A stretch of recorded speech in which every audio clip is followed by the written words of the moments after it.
মা বোনেরা থাকলে শোনেন, জামাই বাড়িতে আসছে, যুবতী শালীকে পাঠায় দেয়, যাও আম্মু তোমার এই নাস্তার প্লেটটা তোমার দুলাভাইকে দিয়ে আসো। কথা কন না কেন? শিয়ালের কাছে মুরগি বাড়াচ্ছে, রাগ করতেছেন? এখন প্লেট নিয়ে গেছে, দুলাভাই বলতেছে পাগলি রে, আমি কি ফল ফুল নাস্তা খাওয়ার জন্য আসি? আমি তো আসি তোকে একবার দেখার জন্য। কথা কয় না? শালী করছে দুলাভাই এভাবে বলবেন না, আমার শরম করে। কত শরম ভাঙানোর জন্য আমার দরকার আছে পাগলি। কথা কয় না? বলতেছে দিলে রাখ, কাছে নিয়ে হাতে নিয়ে একটা ঠাসি মারছে। শালী কয় আরামই তো পাওয়া যায়। বলতেছে বিকেলে আমার সাথে ঘুরতে যাবি? হ্যাঁ যাবো, চলেন। কথা কয় না? এবার শালীকে হুন্ডার পিছনে নিয়ে যাচ্ছে। শালী আবার খুব ভদ্র, তো লজ্জা শরম এখনো ভাঙেনি। কি করছে জানেন? দুলাভাইকে রেখে মাঝখানে ভ্যানিটি ব্যাগ দিচ্ছে, ভ্যানিটি ব্যাগ ওতে দিয়ে মাঝখানে একটু ফাঁকা রাখছে, গ্যাপ রাখছে। বড় আপার স্বামী তো, স্বামী সম্মান দিয়েছে। কথা বুঝছেন? দুলাভাইরে বিছানা, যে রাস্তার কন্ডিশন, কথা কয় না? রাস্তার যে অবস্থা, একটা ভাঙ্গা রাস্তা, যা খালি কোনো মতে ব্রেক ধরছে, এক ব্রেকে শাড়ি ফাঁকা জায়গা পূরণ করছে। কথা কয় না? এরকম আছে না নাই? আছে না নাই? এজন্য মা বোনদেরকে বল, মা আপনি শাশুড়ি, আপনি মায়ের মতো, আপনি জামাইকে আদর আপ্যায়ন করবেন, অথবা আপনার স্বামীকে পাঠায় দেবেন। কেন যুবতী শালীকে দুলাভাইয়ের সামনে পাঠাইলেন? জায়েজ নাই, হারাম।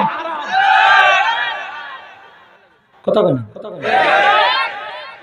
ফিরি মনে করছেন যে আমার জামাই লক্ষ্মী, ভালো, ভদ্র, ভদ্র না অভদ্র আপনার মেয়ে জানে, আপনি কি জানবেন? কিচ্ছু বোঝেন।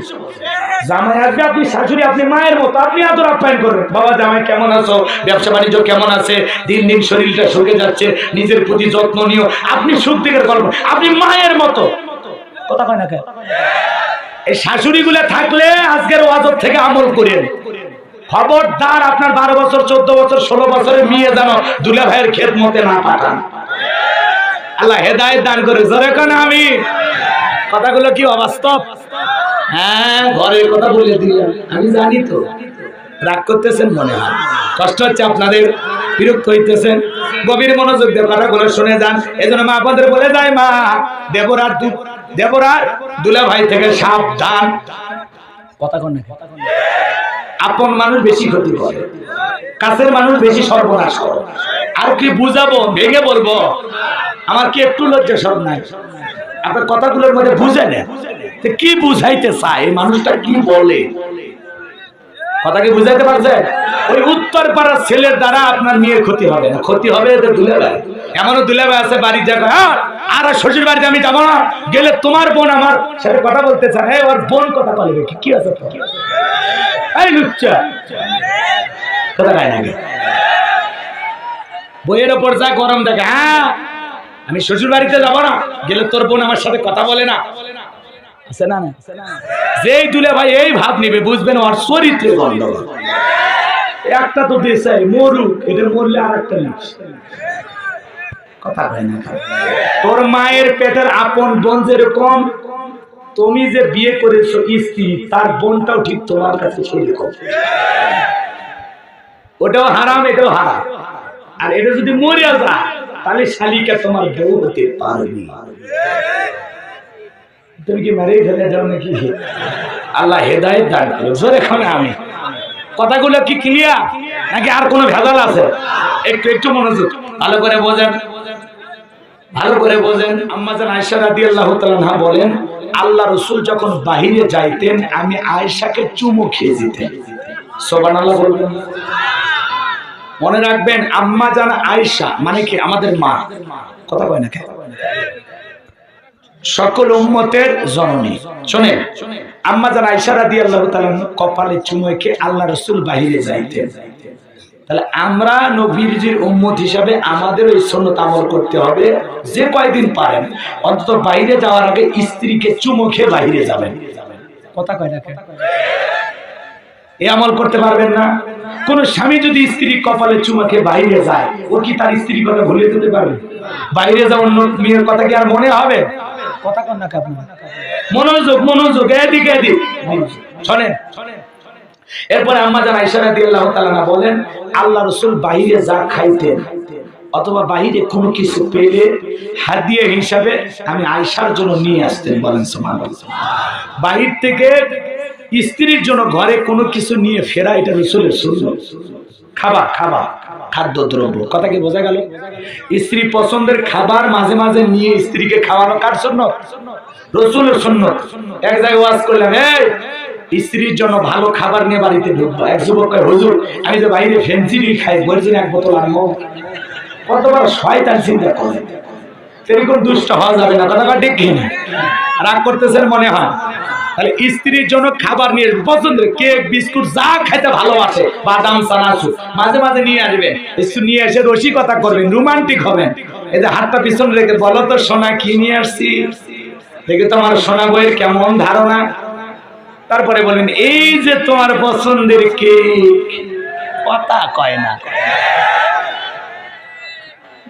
রাগ করতেছেন? রোমান্টিক হবেন। মাঝে মাঝে ঘরে ঢুকে কোনো কথা নাই, লাইট বন্ধ।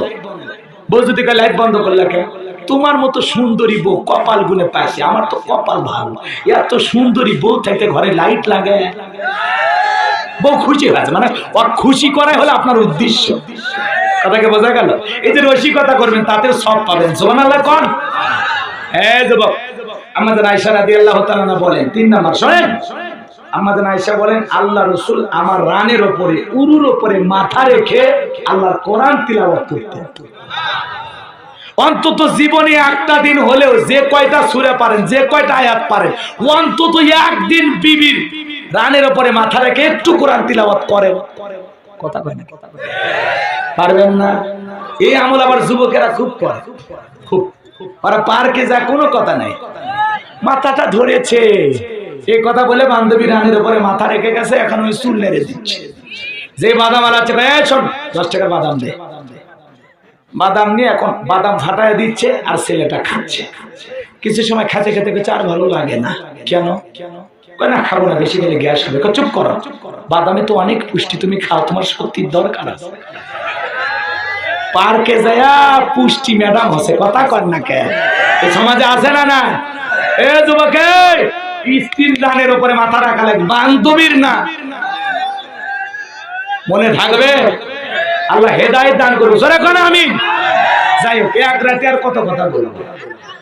এক বালিশে মাথা রেখে ঘুমাবেন, এক পাত্রে পানিতে গোসল করবেন। বালিশ কটা? ঘুমানোর তরিকাটা শুনেবেন, শোনেন। বালিশ বড় হবে, এক বালিশে মাথা রাখবেন, স্বামী স্ত্রীর দিকে, স্ত্রী স্বামীর দিকে চায়া থাকবেন। যতক্ষণ ঘুম না ধরবে ততক্ষণ একে অপরের দিকে তাকায় থাকবে। শয়তান আসবে, জানালার ওই পারে ঘুরবি, ভিতরে ঢোকার চান্স আছে, বোঝে না। আর কত গোপন কথা পাওয়া যায়, এত এত শিখাইলে হবে? আল্লাহ আমাদের কবুল করেন। ধরে জুমার 2 রাকাত শেষ, মসজিদে মানে গুম গুম ভূমিকম্প হয়ে যাচ্ছে। সব সেন্ডেল নিয়ে পার তারা উড়ে গল্প করতেছে আর যাচ্ছে, দুপুরে তোর কুড়ি দাওয়া দিতে, এতুই কুড়ি দাও দিয়ে গিয়ে কথা বল না।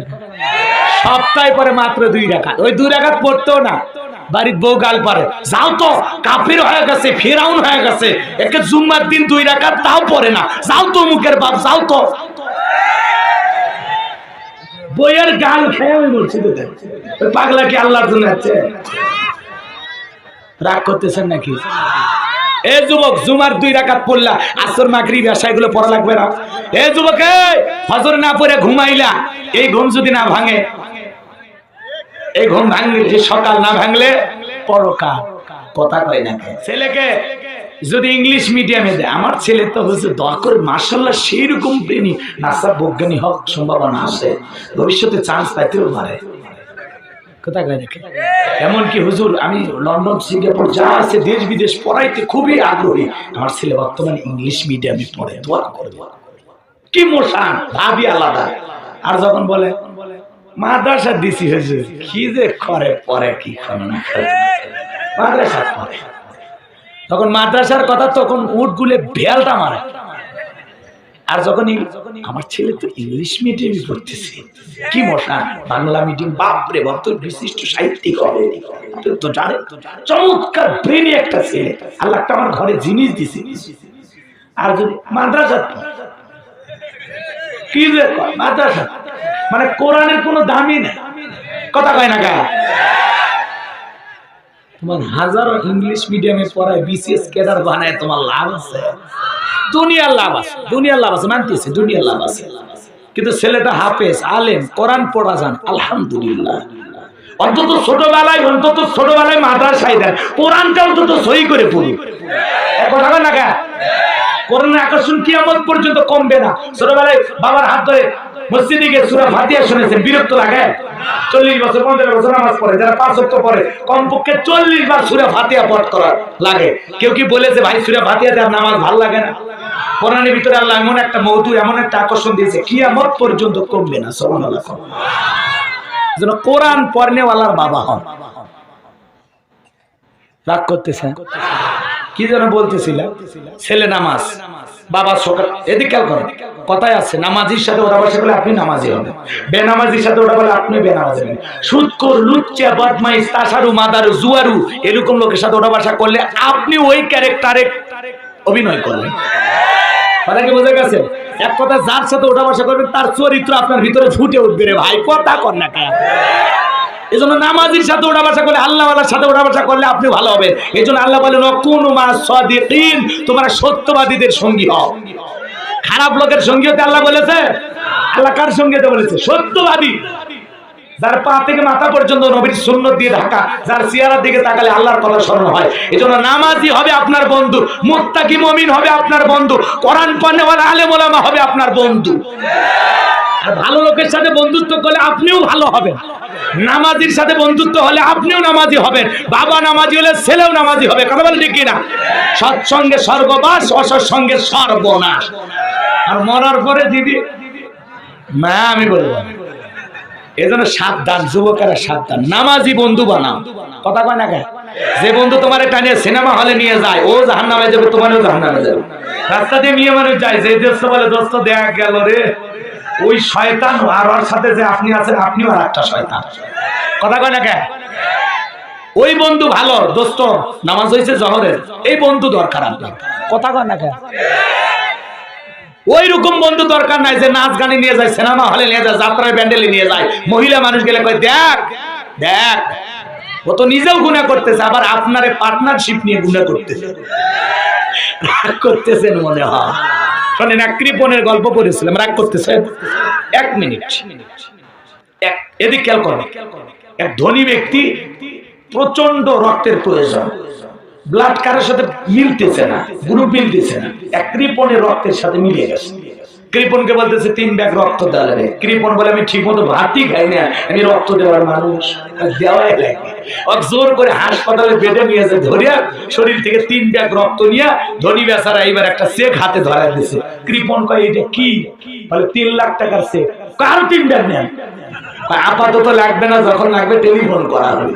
পরে কয়েক মাস পর আবার রক্ত লেগেছে, ধনী ফোন করেছে। হ্যালো, কৃপণ কয় হ্যাঁ ওই আপনি সে ধনী মানুষ, রক্ত লাগবে নাকি? বলে হ্যাঁ লাগবে। কোথায়? কয় উল্লাপাড়া শেফালি হসপিটাল। কয় তাড়াতাড়ি যান, আমি আসতেছি। রুগী আসার আগে ও যায় বেডে শুয়ে, 3 ব্যাগ রক্ত দেওয়া শেষ। এইবার বেচারা ধনী মানুষ, 2 টাকার নোট 5টা, তার সেরা 3টে, 2টা কোনো মতে কভার সোজা করে দাঁড়িয়ে আছে, মাত্র 10 টাকা। কয় টাকা? কৃপণে 10 টাকা হাতি বার করে, ওই মিয়া ফাজলামি করেন, মজা করেন আমার সাথে। আগে 3 ব্যাগ রক্ত দিলাম, 3 লাখ টাকা দিলেন, আর এইবার 3 ব্যাগ দিয়ে মাত্র 10 টাকা। কয় চুপ চুপ। কয় আমি আগে ধনী ছিলাম, মনটাও ধনী ছিল, মনটা বড় ছিল, তুই কৃপণ, তোর রক্তে ভেজা।